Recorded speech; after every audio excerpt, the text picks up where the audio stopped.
सरोज अस्पताल में liquid oxygen खत्म होने से परेशानी बढ़ गई है। अस्पताल के स्टॉक में कुछ ऑक्सीजन सिलेंडर बचे हैं जिनसे काम चलाया जा रहा और यह स्टॉक में भी 2-3 घंटे में खत्म हो जाएगा। या कोरोना के 130 मरीज भर्ती हैं, ऐसे में यहाँ समय से ऑक्सीजन न पहुंची तो परेशानी हो सकती है। अस्पताल प्रशासन का कहना है कि ऑक्सीजन की आपूर्ति करने वाली कंपनी आइनॉक्स उनके कॉल का जवाब नहीं दे रही है।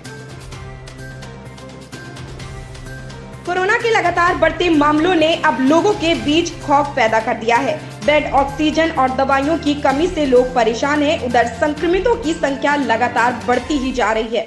बुधवार को भी जहां 536 नए संक्रमितों की पुष्टि हुई है, वहीं बीते 24 घंटों के दौरान 4 लोगों की मौत हुई है। मामले की गंभीरता को देखते हुए अब स्थानीय अधिकारियों को कंट्रोल रूम में अलग अलग मामलों का प्रभारी बनाया गया। कोरोना की दूसरी लहर की तेजी के बीच पश्चिम बंगाल विधानसभा चुनाव के छठे चरण में बृहस्पतिवार को 43 सीटों पर वोट डाले जा रहे हैं। इसमें 1 करोड़ से ज्यादा मतदाता अपने मताधिकार का उपयोग करेंगे। इस चरण में भाजपा के मुकुल राय, टीएमसी मंत्री ज्योतिप्रियो मलिक और चंद्रमा भट्टाचार्य जैसे प्रमुख नेताओं के भाग्य का फैसला होगा। लखनऊ के 3 बस अड्डे आलमबाग, चारबाग और कैसरबाग से ट्रेन के जरिए मुंबई और दिल्ली से आने वाले यात्रियों को बस से ढोने का काम बंद हो गया है। गुरुवार सुबह 6 बजे से संविदा के चालक और परिचालक हड़ताल पर चले गए हैं। उनका आरोप है कि कोरोना जैसी महामारी में उनकी मृत्यु होने पर उनके परिवार को कोई आर्थिक मदद नहीं मिलेगी। 2 दिन के भीतर 3 अफसरों की मौत हो चुकी है। आपातकाल में काम करने के बाद भी उनके वेतन से कटौती हो रही है। पश्चिम बंगाल में आज छठे चरण के विधानसभा चुनाव के लिए मतदान होना है, लेकिन इससे पहले मंगलवार को राज्य में 3 जगहों पर बम फेंके जाने की घटना से एक बार फिर से खौफ का माहौल बना हुआ है। जानकारी के अनुसार तीनों घटनाएं उन निर्वाचन क्षेत्रों में हुई जहां पर बृहस्पतिवार को वोटिंग की जानी है। विस्फोट के कारण एक व्यक्ति की जान तक चली गई। देश की सुरक्षा में इस्तेमाल ऑक्सीजन जल्द ही राजधानी के अस्पतालों को मिलेगी, लेकिन कोरोना संक्रमित मरीजों के लिए चिंता की खबर की है। अस्पतालों में अभी ऑक्सीजन का संकट कुछ समय और देखने को मिल सकता है। आशंका यहां तक है कि दिल्ली एनसीआर में अगले 3 दिन तक अस्पतालों को इस मुसीबत का सामना करना पड़ सकता है, क्योंकि बुधवार को किए गए इंतजामों का असर 72 से 75 घंटे बाद भी दिखाई दे सकेगा। अब तब तक थोड़ी बहुत जरूरत के अनुसार ऑक्सीजन मिलती रहेगी।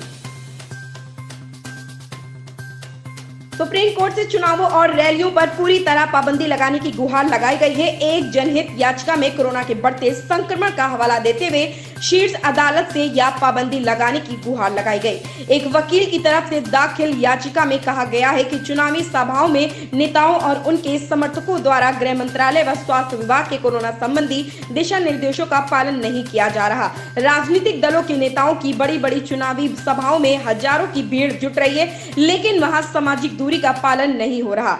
सभाओं में आए अधिकतर लोग मास्क तक नहीं लगाते हैं।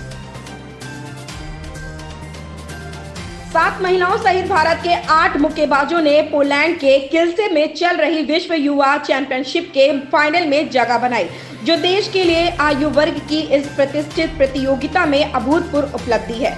8 खिलाड़ियों के फाइनल में जगह बनाने के अलावा 3 अन्य मुक्केबाजों ने कांस्य पदक भी जीते, जिसके बाद भारत ने कम से कम 11 पदक सुनिश्चित करके 2018 में हंगरी में 10 पदक जीतने के अपने सर्वश्रेष्ठ प्रदर्शन को पीछे छोड़ा।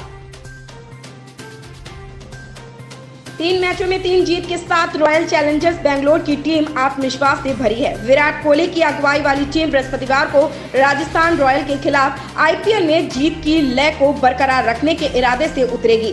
दोनों टीमों ने अपने अभियान की शुरुआत विपरीत अंदाज में की है। कहते हैं कि एक अच्छी फिल्म में सब कुछ अच्छा होना चाहिए, तभी फिल्म बॉक्स ऑफिस पर अच्छा करती है। भारतीय फिल्मों में कहानी पर जितनी मेहनत होती है, उतनी ही मेहनत गीत संगीत पर भी की जाती है। आप बॉलीवुड की कई ऐसी फिल्में देख चुके होंगे जो सिर्फ गानों की वजह से हिट हो गई है, और कुछ ऐसी भी जो फिल्मों में तो फ्लॉप रही लेकिन गाना हिट कर गया। पहले ही फिल्मों में सिर्फ गाने से ही पता चल जाता था कि फिल्मों की कहानी क्या होगी। भारतीय फिल्मों में गाने की अहम भूमिका है। इन गानों में हमारे संगीतकारों ने कई रिकॉर्ड भी बनाए हैं। मसलन हम बात करें गानों की लंबाई की तो ये नॉर्मल 5 मिनट के होते हैं, लेकिन कई ऐसे गाने हैं जो लगभग 15 मिनट तक के, और उन गानों को दर्शकों ने काफी पसंद भी किया है। ऐसी ही बड़ी खबरों से जुड़े रहने के लिए आप देखते रहें परफेक्ट मिशन लाइव।